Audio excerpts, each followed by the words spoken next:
అమరావతిలో ప్రధానమంత్రి నరేంద్ర మోదీ పర్యటన సూపర్ డూపర్ సక్సెస్ అయ్యింది. లక్షల సంఖ్యలో తరలివచ్చిన ప్రజానీకంతో ప్రాంగణం క్రిక్కిరిసిపోయింది.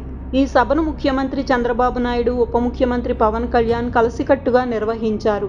ఈ కాంబినేషన్ సూపర్ హిట్ అని ప్రధానమంత్రి నరేంద్ర మోదీ స్వయంగా వెల్లడించారు.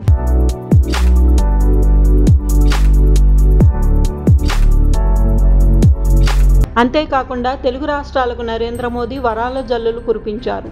మొత్తం 57,962 కోట్ల విలువ గల 94 అభివృద్ధి పనులను ప్రధాని శంకుస్థాపనలు చేసి జాతికి అంకితం ఇచ్చారు.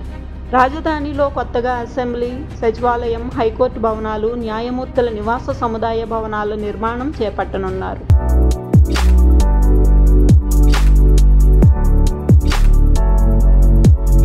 పది నెలల్లో ఎన్డీఏ ప్రభుత్వం చేసిన కేటాయింపులు ఇలా ఉన్నాయి.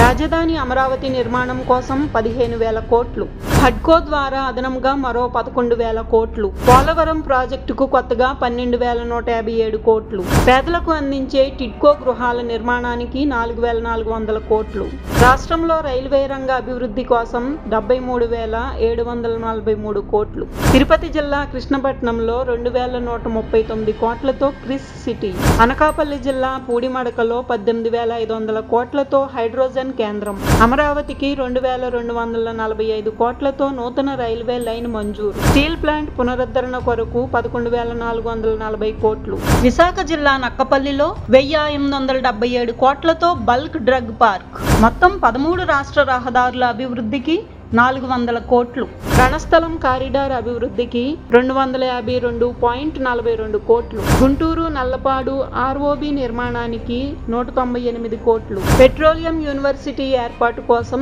168 కోట్లు కేటాయించారు. ఈ అభివృద్ధి పనులతో తెలుగు రాష్ట్రాల ప్రజలకు సౌకర్యాలు మెరుగవుతాయి. పరిశ్రమలు తరలి రావడం ద్వారా అభివృద్ధి సాకారం అవుతుంది. పెద్ద సంఖ్యలో ఉపాధి అవకాశాలు కలుగుతాయి. తెలుగు రాష్ట్రాలను మోదీ ప్రభుత్వం పట్టించుకోవడం లేదు అనే అబద్ధపు ప్రచారాలకు ఇది ఒక చెంపపెట్టు అనుకోవచ్చు.